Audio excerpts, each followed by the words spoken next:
ओम श्री परमात्मे नमः। 15वां अध्याय। उसके उपरांत श्री कृष्ण भगवान फिर बोले कि हे अर्जुन, आदि पुरुष परमेश्वर रूप मूल वाले और ब्रह्मा रूप मुख्य शाखा वाले जिस संसार रूप पीपल के वृक्ष को अविनाशी कहते हैं तथा जिसके वेद पत्ते कहे गए हैं, उस संसार रूप वृक्ष को जो पुरुष मूल सहित तत्व से जानता है, वह वेद के तात्पर्य को जानने वाला है। हे अर्जुन, उस संसार वृक्ष की तीनों गुण रूप जल के द्वारा बड़ी हुई एवं विषय भोग रूप कुपोलों वाली देव, मनुष्य और त्र्यक आदि योनि रूप शाखाएं नीचे और ऊपर सर्वत्र फैली हुई हैं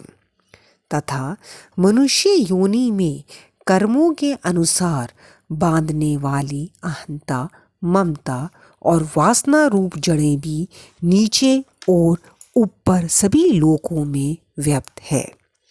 परंतु इस संसार वृक्ष का स्वरूप जैसा कहा है वैसा यहाँ विचार काल में नहीं पाया जाता है, क्योंकि ना तो इसका आदि है और ना अंत है तथा ना अच्छी प्रकार से स्थिति ही है। इसलिए इस अहंता, ममता और वासना रूप अति दृढ़ मूलों वाले संसार रूप पीपल के वृक्ष को दृढ़ वैराग्य रूप शस्त्र द्वारा काट कर उसके उपरांत उस परम पद रूप परमेश्वर को अच्छी प्रकार खोजना चाहिए कि जिसमें गए हुए पुरुष फिर पीछे संसार में नहीं आते हैं और जिस परमेश्वर से यह पुरातन संसार वृक्ष की प्रवृत्ति विस्तार को प्राप्त हुई है, उस ही आदि पुरुष नारायण के मैं शरण में हूँ। इस प्रकार दृढ़ निश्चय करके नष्ट हो गया है मान और मोह जिनका, तथा जीत लिया है आसक्ति रूप दोष जिनने, और परमात्मा के स्वरूप में है निरंतर स्थिति जिनकी, तथा अच्छी प्रकार से नष्ट हो गई है कामना जिनकी,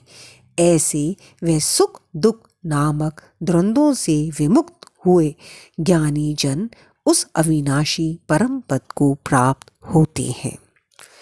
उस स्वयं प्रकाश में परम पद को ना सूर्य प्रकाशित कर सकता है, ना चंद्रमा और ना अग्नि ही प्रकाशित कर सकता है,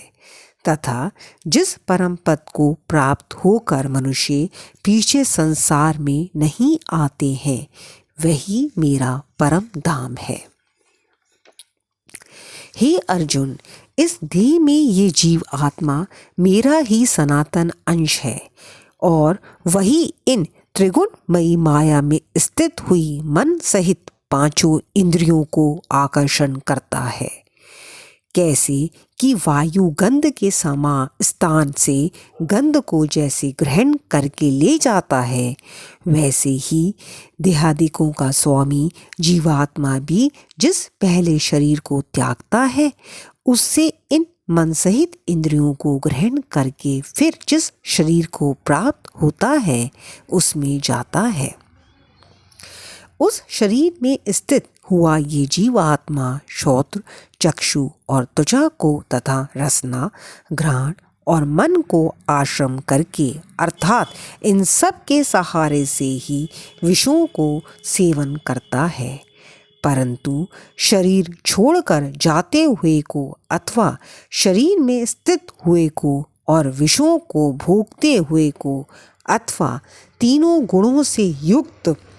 हुए को भी अज्ञानी जन नहीं जानते हैं। केवल ज्ञान रूप नेत्रों वाले ज्ञानी जन ही तत्व से जानते हैं,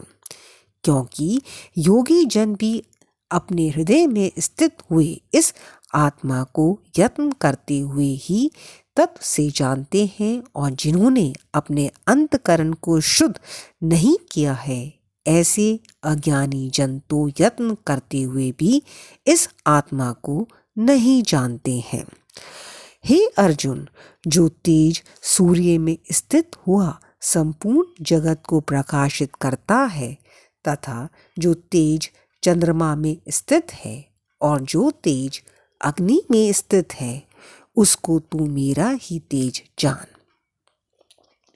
और मैं ही पृथ्वी में प्रवेश करके अपनी शक्ति से सब भूतों को धारण करता हूँ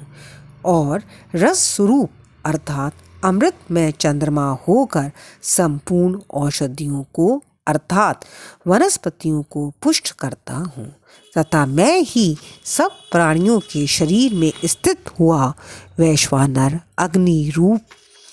होकर प्राण और आपन से युक्त हुआ 4 प्रकार के अन्न को पचाता हूँ। और मैं ही सब प्राणियों के हृदय में अंतर्यामी रूप से स्थित हूँ तथा मेरे से ही स्मृति, ज्ञान और अपोहन होता है और सब वेदों द्वारा मैं ही जानने के योग्य हूँ तथा वेदांत का कर्ता और वेदों को जानने वाला भी मैं ही हूँ। हे अर्जुन, इस संसार में नाशवान और अविनाशी भी ये 2 प्रकार के पुरुष हैं। उनमें संपूर्ण भूत प्राणियों के शरीर तो नाशवान और जीवात्मा अविनाशी कहा जाता है तथा उन दोनों से उत्तम पुरुष जो तो अन्य ही है कि जो तीनों लोकों में प्रवेश करके सबका धारण पोषण करता है एवं अविनाशी परमेश्वर और परमात्मा ऐसा कहा गया है, क्योंकि मैं नाशवान जड़ वर्ग क्षेत्र से तो सर्वथा अतीत हूँ और माया में स्थित अविनाशी जीवात्मा से भी उत्तम हूँ। इसलिए लोक में और वेद में भी पुरुषोत्तम नाम से प्रसिद्ध हूँ। हे भारत, इस प्रकार तत्व से जो ज्ञानी पुरुष मेरे को पुरुषोत्तम जानता है, वह सर्वज्ञ पुरुष सब प्रकार से निरंतर मुझ वासुदेव परमेश्वर को ही बसता है। हे निष्पाप अर्जुन, ऐसे यह अति रहस्य युक्त गोपनीय शास्त्र मेरे द्वारा कहा गया, इसको तत्व से जानकर मनुष्य ज्ञानवान और कृतार्थ हो जाता है, अर्थात उसको और कुछ भी करना शेष नहीं रहता। इति श्रीमद् भगवद गीता रूपी उपनिषद एवं ब्रह्म विद्या तथा योग शास्त्र विषयक श्री कृष्ण और अर्जुन के संवाद में पुरुषोत्तम योग नामक 15वां अध्याय। इस अध्याय में भगवान ने अपना परम गोपनीय प्रभाव भली प्रकार से कहा है। जो मनुष्य उक्त प्रकार से भगवान को सर्वोत्तम समझ लेता है, फिर उसका मन एक क्षण भी भगवान के चिंतन का त्याग नहीं कर सकता,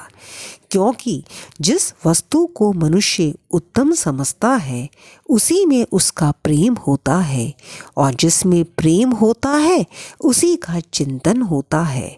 अतएव सबका मुख्य कर्तव्य है कि भगवान के परम गोपनीय प्रभाव को भली प्रकार समझने के लिए नाशवान क्षणभंगुर संसार की आसक्ति का सर्वथा त्याग करके एवं परमात्मा के शरण होकर भजन और सत्संग की ही विशेष चेष्टा करे। Hare Krishna. Please like, subscribe and share.